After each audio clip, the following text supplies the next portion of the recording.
Hey guys, today we're going to be doing free body diagrams. You've probably already heard of this concept before. Let me just get my black pen. So, free body diagrams. What are they? They're basically just diagrams where you basically just show only the forces that are imposed on an object. Like, for example, let's say you're standing on the ground. Let's say this is you. You will exert a force on the ground with your weight, which is mg, and then the ground will exert a normal reaction force on you, which is r. That's basically it. And another example could be like, that's not really a free body diagram because that's showing everything. A free body diagram might actually look like this. Just mg and r.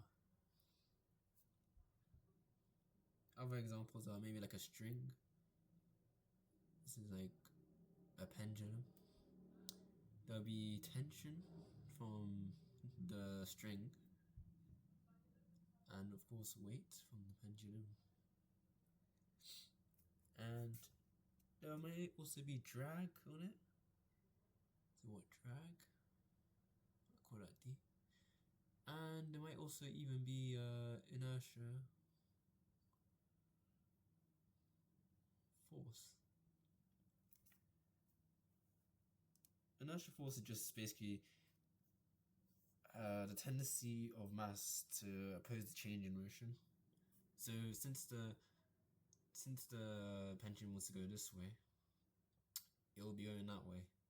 It's trying to oppose the change in motion, basically, yeah.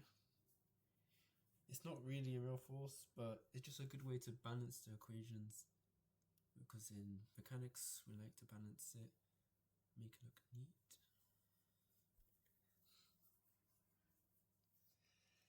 Okay, so an object is in static equilibrium if the sum of all the forces and moments acting on it is 0. And for it to be static, it has to be at rest, so it's not moving. So maybe a ball, equal forces on it, it will be in static equilibrium if it's not moving. If it is moving, it's called dynamic. And yeah, that's pretty much it for free body diagrams. It's very simple. You've probably already encountered them before. It's just a way to represent the forces only, so it's easier for you to calculate than seeing an actual ball on a string. It makes it just harder to look at. I would advise you to always, whenever you get a question, always just change it to a free body diagram first, then start doing it. Okay, the next one we're going to talk about are the type of supports. The first one being build in. And the diagram for that is just like this.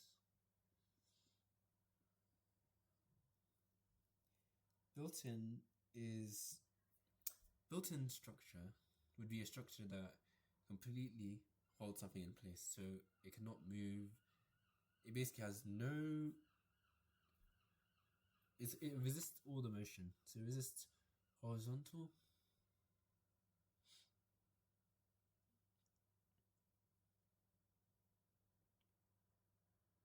vertical,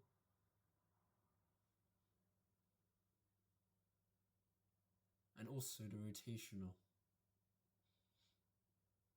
So if you have a built-in structure, the structure in which it's holding will not be able to move at all. It will be stuck in place. The second one you have to talk about is something called pin support.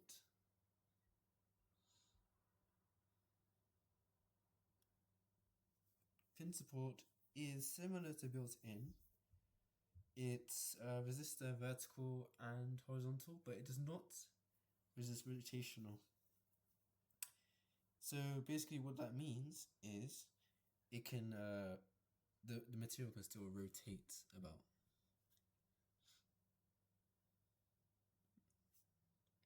So how would you demonstrate? Yeah, so I wrote that. The diagram looks like this, just a normal triangle. I'll show you what it looks like on a free body diagram later on.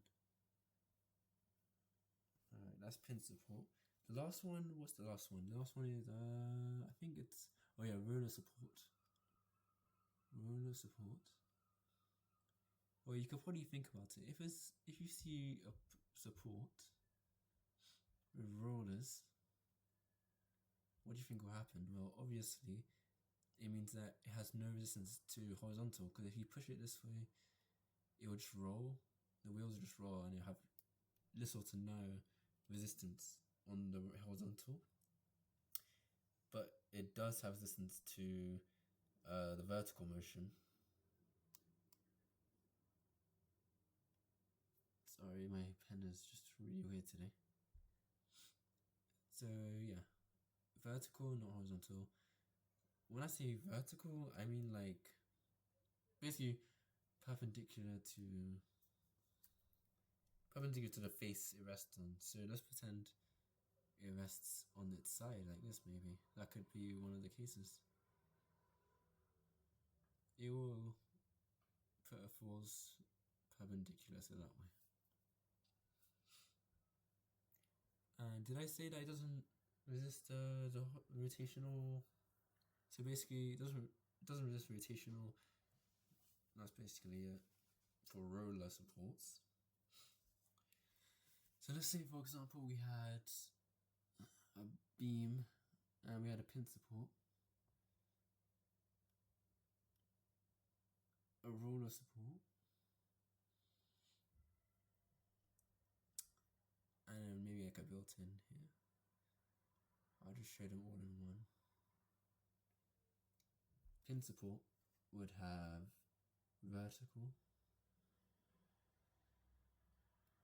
and horizontal, so you have to calculate both. Roller support, we just talked about that, just vertical. Built-in has all three, so vertical, horizontal, also rotational.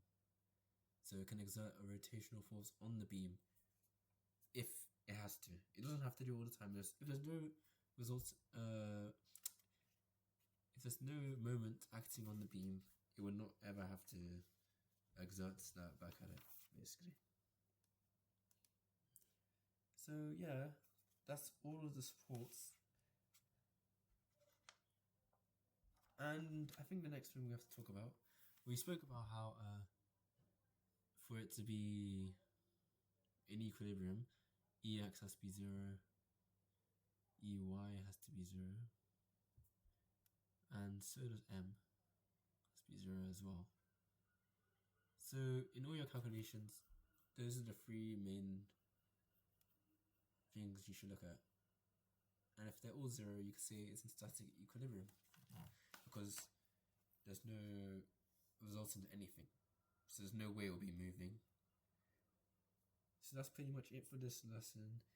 It's pretty much like a memorizing lesson. You just have to memorize all the different types of supports, what they look like on the graph. But it's pretty much, if you understand what they do, like if you see the roller one, you could probably tell it would just be vertical. If you see the built-in, of course it looks like it's literally built in. Like it's in their name basically. It's built in, so of course it's gonna hold it in place in all three sides. And the pin support, that one you can't really tell by the diagram or the name, but I guess you could say, oh, which one have we not talking about, you know? Just the one that's left out. So yeah, guys, you will not actually have to memorize this. Oh, sorry.